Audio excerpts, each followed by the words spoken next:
Check প্রদান করা হয়। কোল্ড স্টোরেজ করার প্রস্তাব দিয়েছি।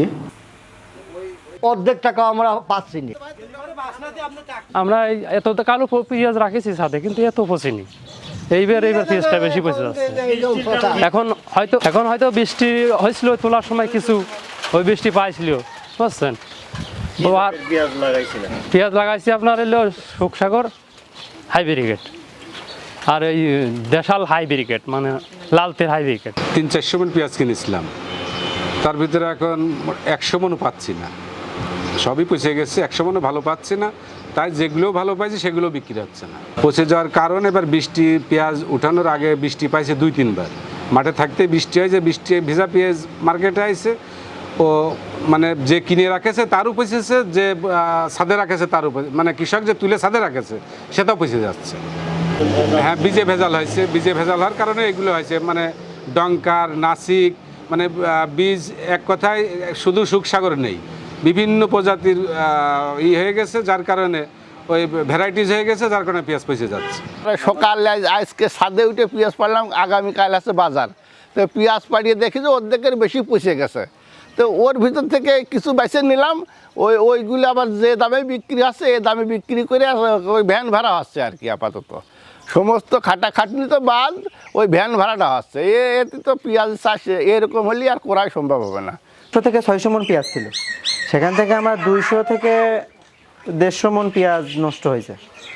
ছাদে দেখলেন তো আপনারা, উঠে তো দেখছেনই কি অবস্থা পেঁয়াজের, সেটা তো আপনারা দেখলেনই। এখন খুবই দুর্দশায় আছি আমরা, কারণ কৃষকের এইরকম ক্ষতি, এটা আমাদের দেশের সরকারের কাছে আমরা বলতে চাই যে আমাদের কিছু সাহায্য বা আমাদের কোনো একটা কিছু করতে হবে।